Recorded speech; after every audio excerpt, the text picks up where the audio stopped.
How has social media been for you? And what's your relationship with it? I, at the beginning, really resented the fact that I had to be sharing my process and everything on here. And then I had totally an epiphany. It'll always be, I'll always feel like I need to be validated by how things perform to some degree. I don't think you can ever really let go of that. I've tried very hard. If you don't put up a facade and you just learn to get comfortable with sharing. I feel like when I'm doing a painting, I want to show everyone how I'm doing this. It's an inner desire to share. Every single job has got a side to it that the person is going to dislike. And if that's the worst that I have to deal with, I'm living a pretty happy life. Welcome to the podcast. Thank you. So Lily, you're 22 years old. You are living as a full-time artist. You're based out of Australia.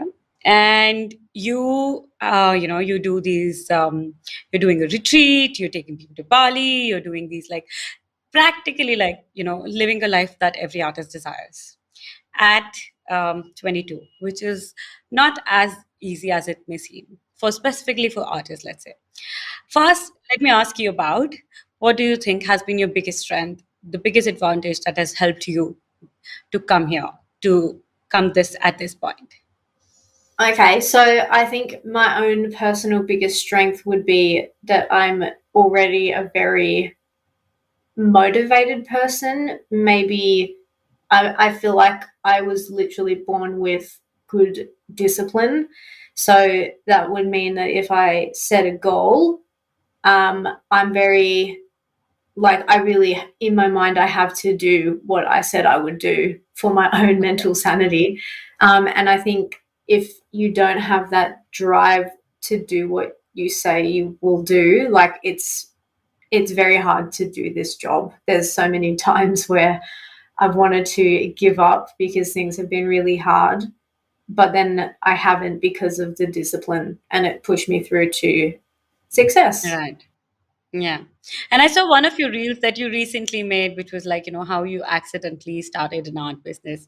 Can you talk a little bit more about that and, what was that reel about? Sure. So it really was an accident. I grew up my whole life with people telling me you can't be an artist because you won't make money. And I would be like, okay, yeah, that's really logical, because I had no idea, obviously, about social media at that time.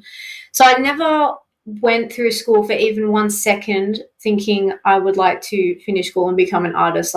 It wasn't even a consideration. I wanted to study science and have some job. Science. Yes. So I finished school. I got a good enough score for science. I went into that at university, and just as I was about to begin, lockdown happened.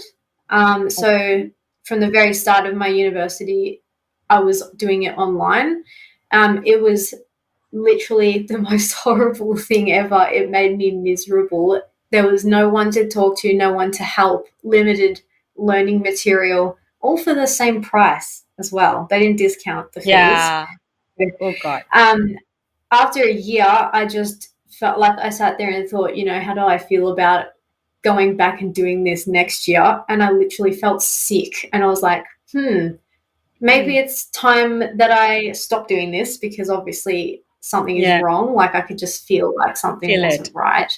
Little did I know what my gut was probably trying to tell me. So I just trusted that feeling and literally dropped out a day after I had that thought. The day after, I didn't spend weeks considering it. I just was like, this is not happening. You don't feel this is right. Exactly. So then I was also working full-time in accounting just as my job to earn money so I could support myself living in the city. Let me put this clear. You were pursuing science, then you were working in accounting, and then you got into the arts. Yes. I was in the accounting firm as an administrator, just because I needed a job and I wanted to stop working in hospitality. So that was in my mind, a step up.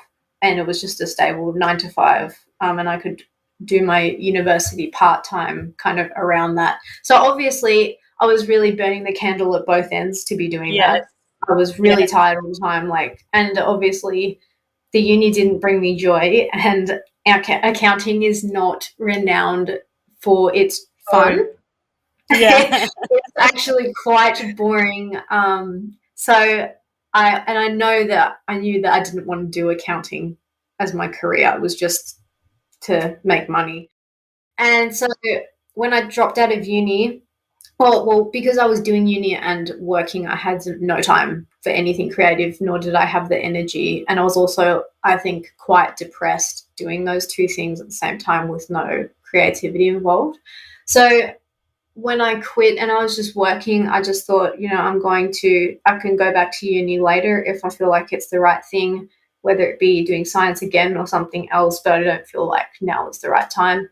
So I didn't really have a goal or a direction in my life for literally the first time, like as long as I can remember. Like even from being a very small child, my parents would say that I would go around saying I was going to be a doctor when I grew up. Have had some idea of what I would be doing with my life because I have so many interests. I think that was why. And so, yeah, it was the first time in my life where I was like, oh my God, what am I meant to do?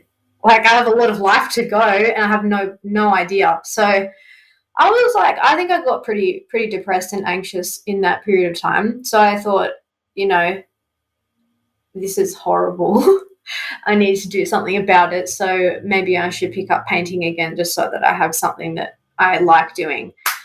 So I did. So I thought, since I've got all this extra time, maybe I should set a goal and just stick to it and see how it goes. I said, I'll paint one painting every single day. And because I was disciplined, I literally did exactly that. No matter how tired I was coming home from work with my brain drained of life and energy, I still would force myself to do one painting. But like once I started, it did not feel forced. That's the thing about it. That was like trying to tell Once you me show up. something. Yes. Yeah. So I still really enjoyed that even when I was tired, and to hold myself like quite accountable for what I said I would do, I like changed my personal Instagram account to my art Instagram account. So it used to just be where I would post my general life for my family and friends. So I changed it and then I started sharing, and I started like doing a couple of reels here and there because I knew that's how you would grow, and I wanted, the more eyes, the more accountable you are. Just trying to make sure there was no possibility for me to back out of what I was doing. And after a while, like people started asking, can I buy this? And I would be like, sure, why not? Here you go. Super cheap as well, just because it was for fun.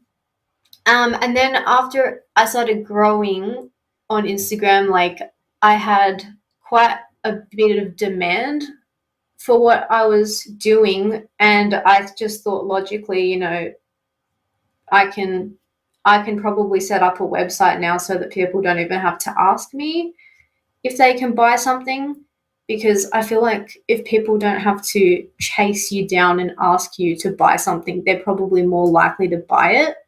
Yeah. So I set up a website, and with that came a lot more sales. So I was like working and doing this, and after a while I sort of was like looking at how much money I earned in a month from painting.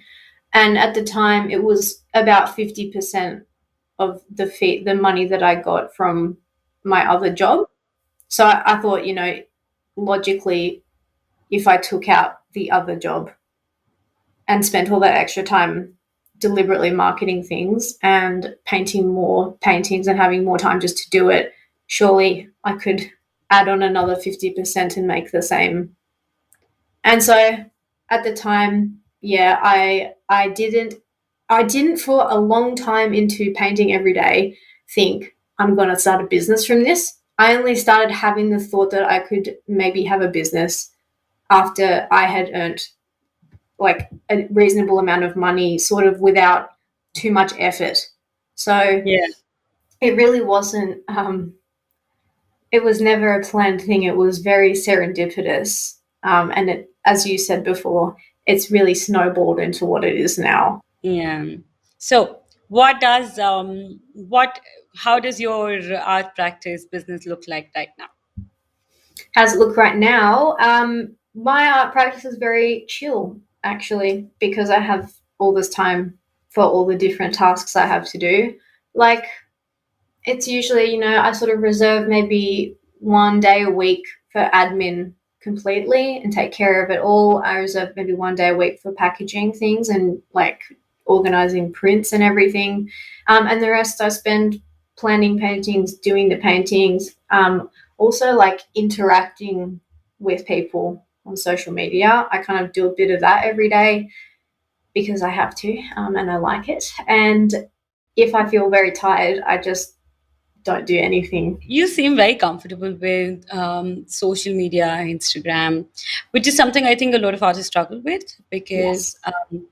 I remember watching one of your reels where it was like, you were giving tips on how you feel like a lot of artists feel like um, it is hard to document, record, and all of that. And I would say, Yeah. I would actually.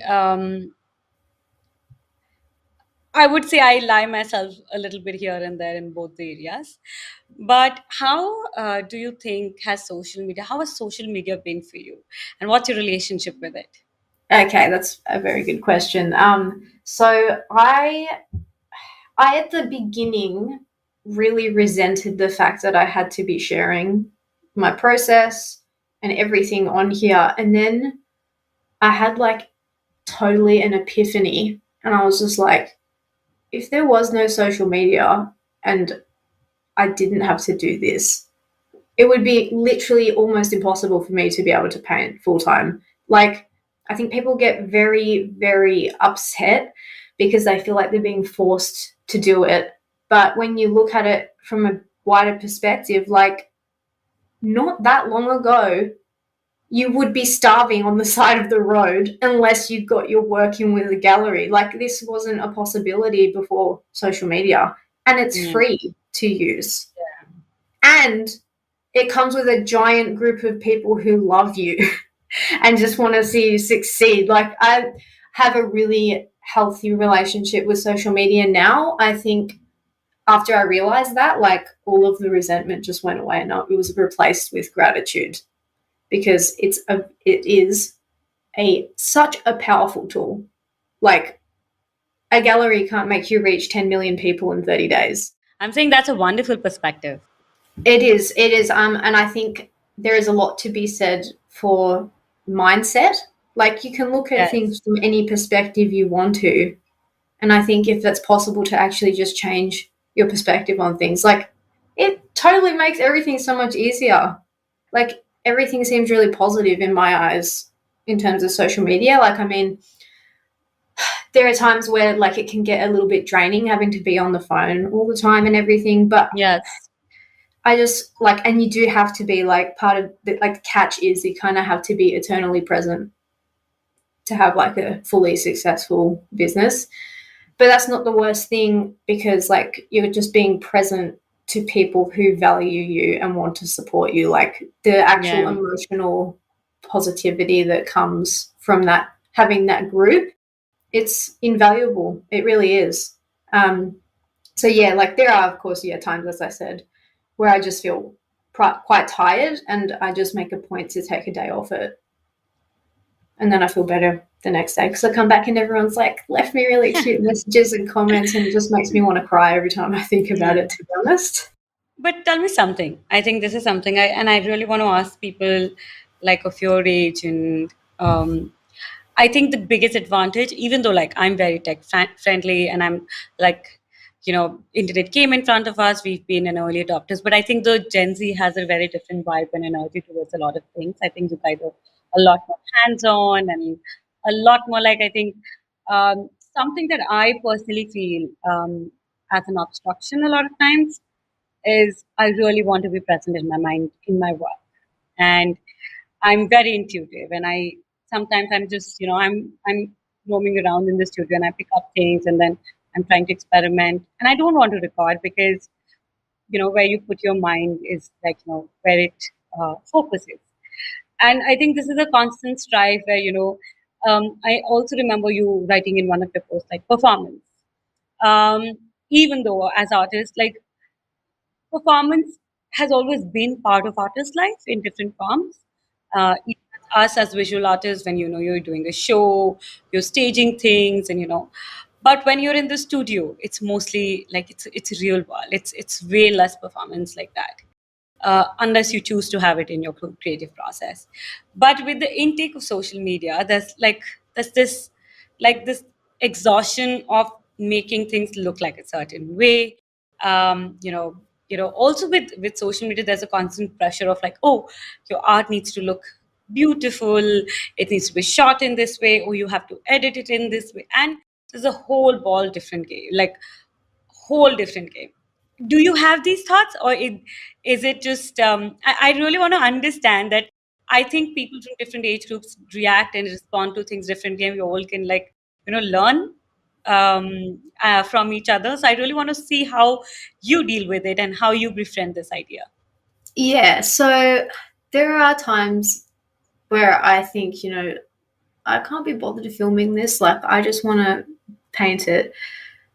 And sometimes I just do that. Sometimes I don't film it and I'll just post a photo of it when it's done. I don't feel pressure to make everything look perfect. But you have wonderful photos, you have a wonderful feed.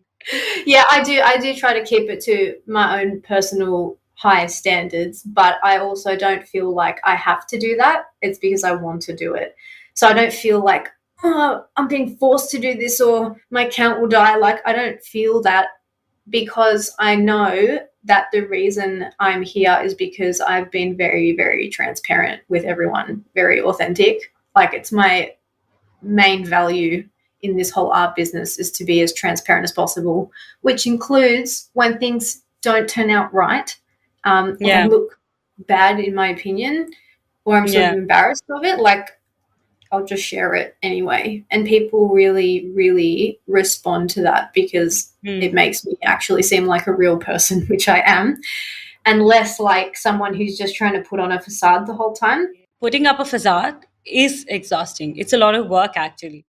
Yeah, exactly. That's the whole like point. Like, if you don't put up a facade and you just learn to get comfortable with sharing, which doesn't take long after you try it the first few times because there's always such a positive response to it. So if you're not putting up a facade, you don't get the same exhaustion of stuff. And like, if you can just be chill and transparent and authentic, like, I feel like filming things doesn't feel as forced. I feel like when I'm doing a painting, like, I want to show everyone how I'm doing this. Like, it's an inner desire to share rather than I have to share. Yeah. Sometimes I feel like I have to share when I'm burnt out and tired. But on the whole, I just want to share with people. So it doesn't feel to me like a chore. And I kind of like to look at it like, I'm going to do thousands of paintings probably in my lifetime. And I think it is such a special thing to be able to look back at a video of what you went through to create each piece. Yeah. Like, I like to make my big paintings videos quite like cinematic. And it makes me smile so much putting them together and like having nice music with it. Like, I love watching them. So Yeah. it's also, I think it's important to do some soul searching and try to sort of turn it into something positive for you as well, instead of just a huge chore. But yeah, I do get what you were saying about like just wanting to be putting your mind into the painting. And when I have that feeling, because it's not all the time, as I said, when I do have that feeling, I just do that and I just share a photo. But yeah, like, there are sort of, certain standards that you kind of have to comply to when making content and sharing images, like with editing them and making sure they look clean and nice just to satisfy the algorithm and everything. But like, you don't have to do that every single time, if that makes sense. So if you feel overwhelmed with that, just take a break and just do what you can until you feel like you can manage it again. Yeah. I think that's a great way to look at it. Okay. Yeah. Let's also talk about, I think, not only in the sense of social media, but so you don't come from an art school, if I'm No, right. not at Yes. all. And you put yourself through learning the business side of being an artist, but also the creative side of being an artist. And I think technically your work looks um, beautiful, and Thank it's you. you're very good with your own techniques and your own skill. Let's talk a little bit about the process of how you have evolved yourself into that. It was definitely a learning process, that's for sure, because as I said, when I started this, I had no intention of even doing it until it was like right in front of my face. So I didn't have any real business training or anything like that. I sort of had to figure the things out the hard way. But I will say this, because when I was starting to share, I wasn't thinking I'm trying to sell this. I just Yeah. came across as very real. I shared my personal life and like other things because I mean, I just changed it from a personal account to an art account. So I still had the lingering, I want to share Yeah. other Yeah. random parts of me, not just the art. And it was mostly my friends and family in the beginning anyway. So it wasn't like something I was scared to really do. It just so happens that doing that exact thing is the best way to sell your art, which is Yeah. why the sales were coming to me without me understanding why. It was because I was just not being like, please buy my work. I'm selling this. Like, I didn't make that the top thing that people would take away from my whole vibe in my account by accident. So Yeah. that is, I think, the part that a lot of artists do struggle with, because a lot of the time they're like, I'm going to start an Instagram account to sell my art. So the first Yeah. thing they do is, please buy my art. And they forget about the whole rest of what's important with art sales, which is transparency, authenticity, and actually coming across as like a fully rounded person. Um, Yeah. so I already had that kind of down pat at the start by accident, just pure luck, because of the way things unfolded. So there were other things, obviously, that I really had to learn with the business side, like just managing orders. Pricing yourself as an artist, one of the most common questions people, oh, what to sell, at what to sell, and how to sell, and finding collectors, and like, how did you find all of these answers for yourself then? Like a lot of it was getting help from people in the art community. Like there were times where I was sitting there thinking like, man, do I really have to learn this? Like what even is going on here? I don't even know what I'm reading. What did you hate the most? Website building. Yeah. So when that started, when I knew I should get one, my partner and I tried to do it the cheapest possible way. Like you can always pay extra for different services that make it easier, and we tried to do it the cheapest way.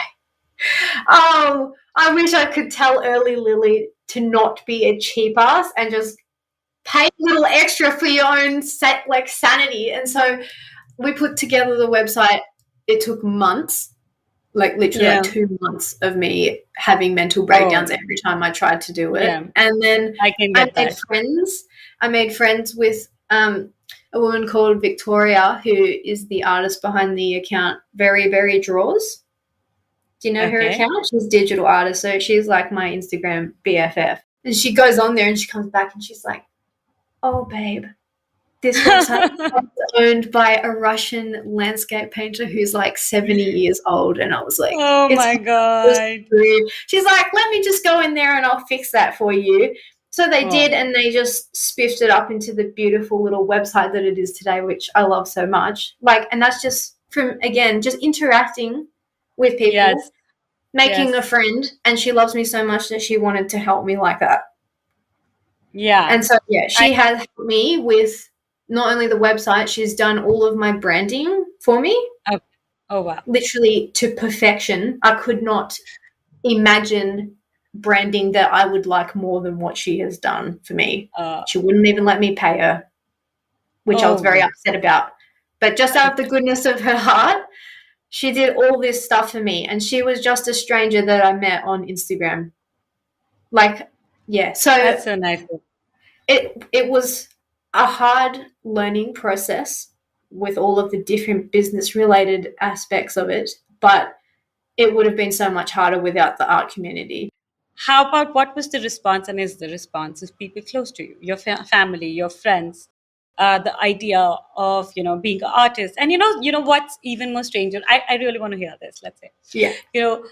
when people start off, they're very very scared of, oh my god, what my friends are going to think about, and Oh, yeah. specifically, I think posting on social media. Oh, are they going to judge me? Are they going to make fun of me? And like, or am I trying to be an influencer? Am I trying to be an artist? Or who? Like, all of these questions that really like scare people off, Yes. because it is hard to put yourself out there, and you are scared of people who and what you like, what they think of you, specifically if you feel like they're you don't have the support. What was the scenario for you? Yeah. So it definitely came as a shock to everyone, I think, when I was like, yo, I'm dropping out of my life dream goal of being a scientist. And because it wasn't like drop out, I want to be an artist. It was like drop out, nothing, I'm going to be an artist. Like that. So it was definitely a shock. I think everyone just thought, I was just doing it for fun, which I was. And then I wasn't. But I still am doing it for fun, just FYI. But they didn't, I don't think they ever would have guessed that I would have done this, because of the fact, like, my whole family has always said, don't be an artist as a job, because you'll be broke. Like they weren't rude or mean about it. Like, it was encouraging. They were just trying to make sure that I didn't have my heart set on a job that they believed was impossible. And like, they're not the only ones. Like, literally everyone who has no idea about the power of social media thinks that, because that's how it was. So so I actually, I don't know, I didn't feel afraid to tell them, because my family, although they have their opinions on things, including this in the beginning, every time I've said I'm going to do this, they've always supported me. No matter what it was. Seriously, I called my mum and I was like, Mum, I'm dropping out of uni. I can't do this. I hate it. And she's like, we trust you. Whatever you want to do, you do it. And I was like, wow, that was easy. So like, I saw that response. Like, I just said, I'm going to do this full time, because I can't be working at this accounting firm anymore. And I'm already, making pretty reasonable money. Like, just threw the money part in there real quick, just to remind them, I'm actually not going to be broke. And they were like, okay, kid, just do your best and see how it goes. So I didn't really have any worries telling them that, and I also didn't really care what my friends thought. I have always been someone who has a lot of belief in herself. Like, I always think, I can do this, whatever it is. If I have to do it, I'll do it. Like, and I know I can if I really want it bad enough. So I really didn't care what anyone thought, because I knew in my heart of hearts that I would make it work, and everyone regret judging me.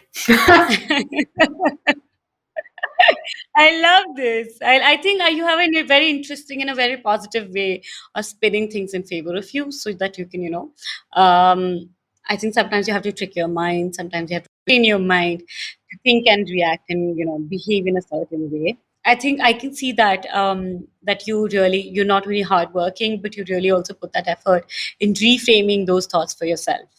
It's like one of the most important things. You have to be able to reframe how you think about certain things, because, like, even though it's a very fun job, there are times that are super stressful. Like, the whole thing is running social media. Like, social media is hell of a stress.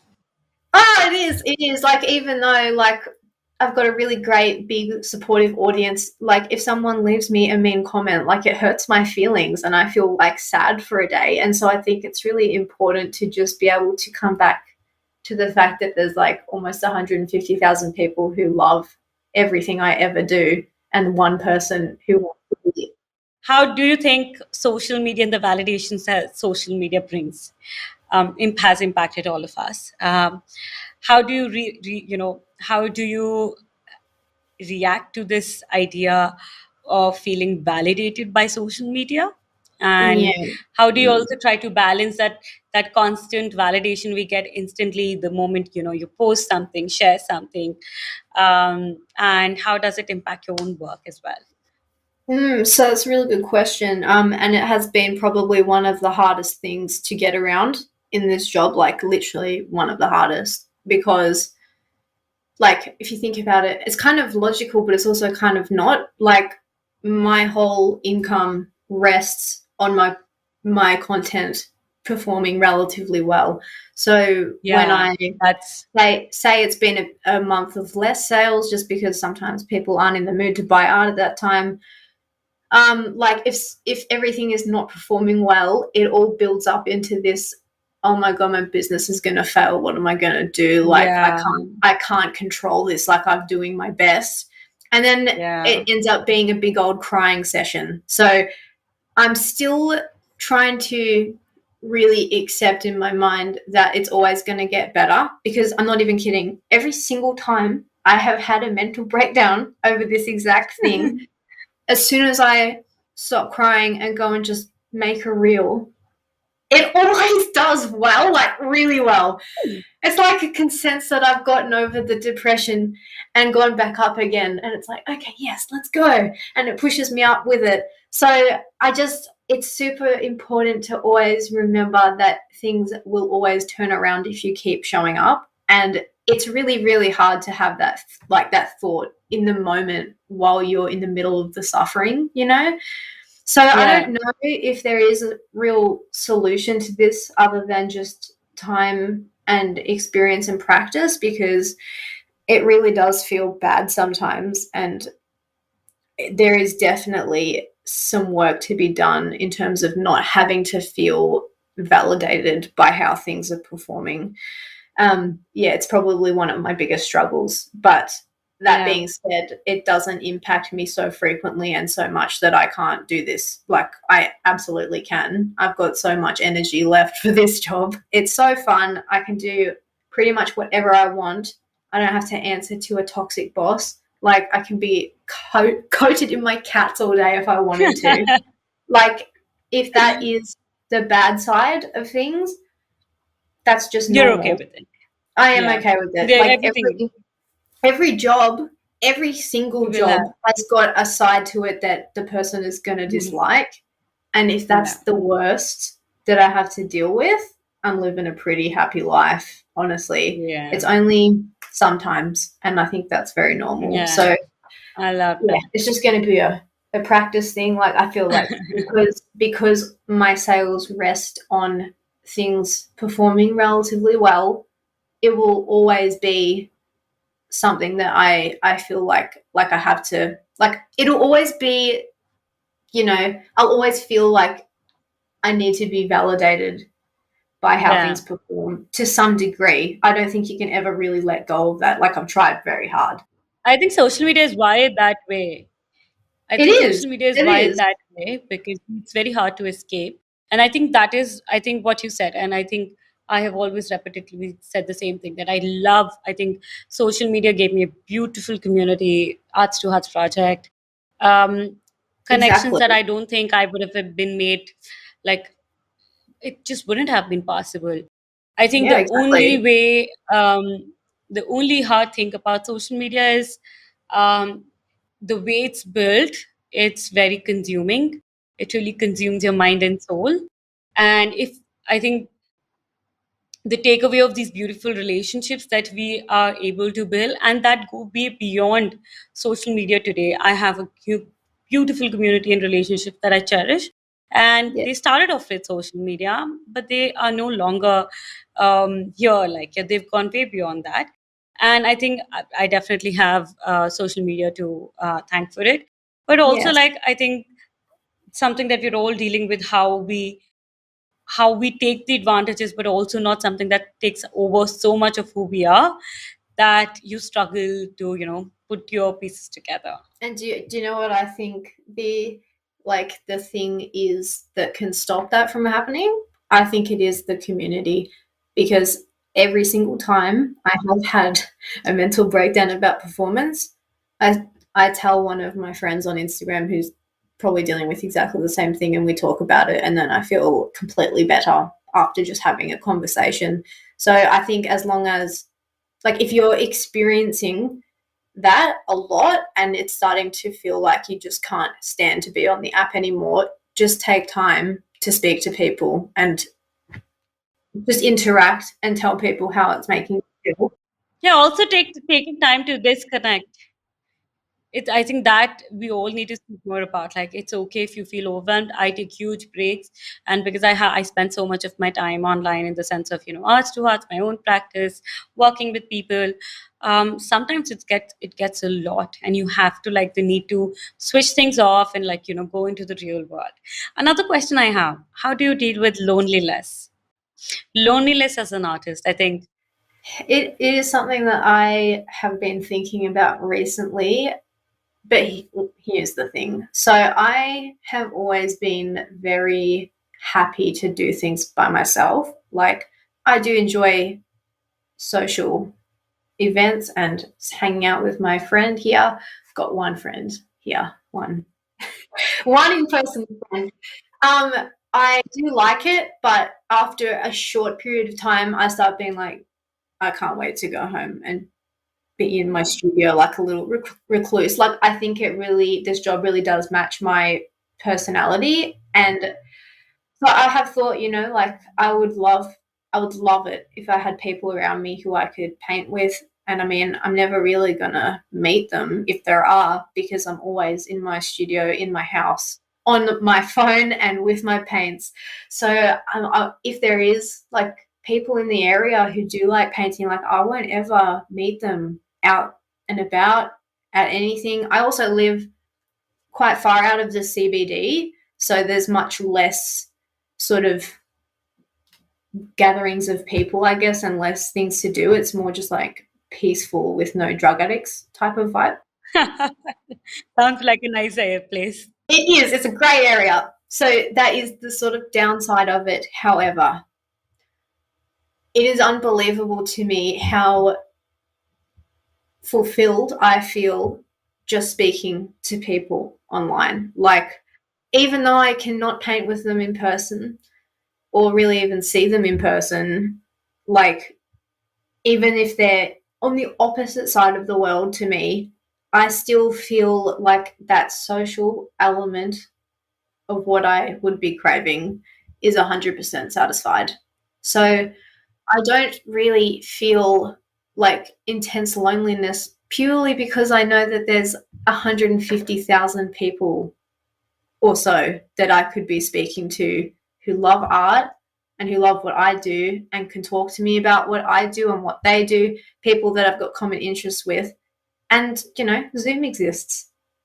And I have done Zooms with people. This month I've opened up 10 spots for like mentorship on business related things or art theory related stuff. And it has been so refreshing to me to have a Zoom call with these people.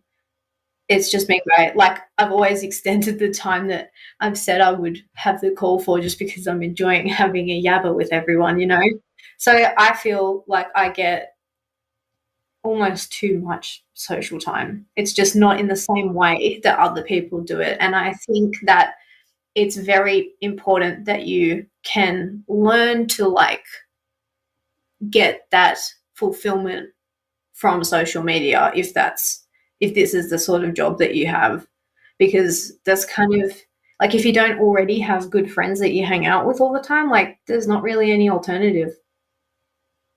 And these people are still real people. Like, they're not like pretend people just because they're online. Like, there's so much to learn about them. There is. I've got so many friends from Instagram. Yeah. And I think, yeah, I think the definition of relationships has changed. I think I personally didn't find a lot of people myself when I started my career specifically as an artist, that I felt like I resonated with.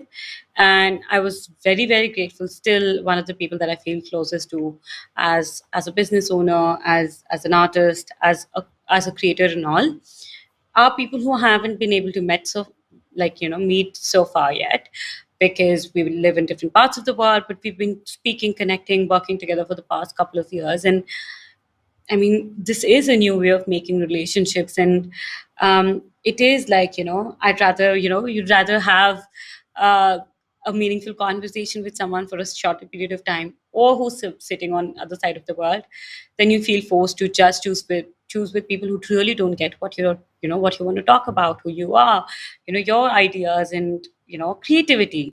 Exactly. Like, I don't know one person in person who even likes art.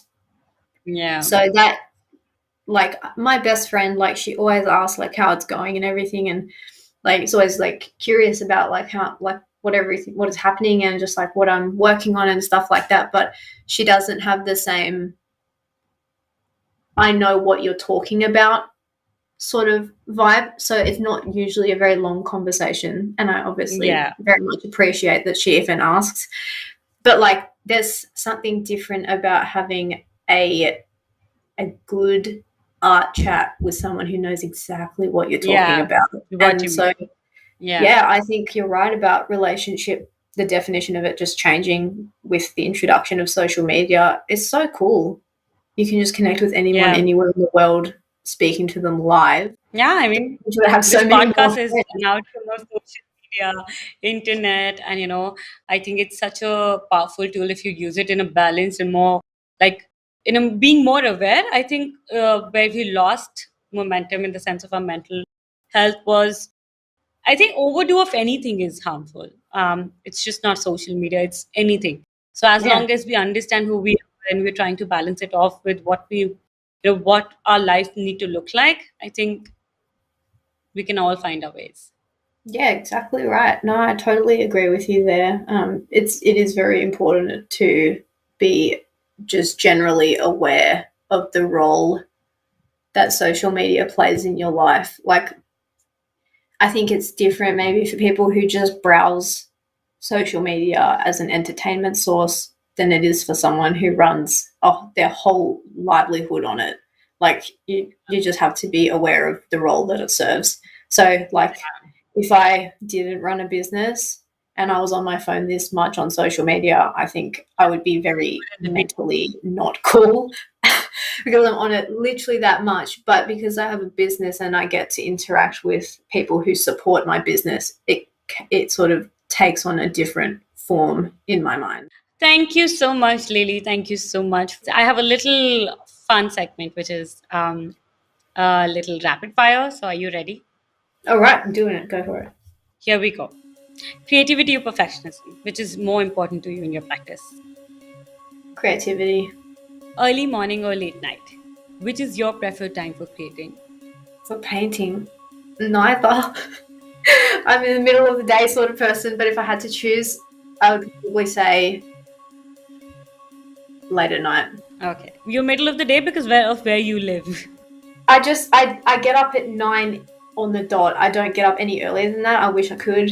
I really wish I was a morning person, and I wish I felt like painting in the morning, but instead I feel dead.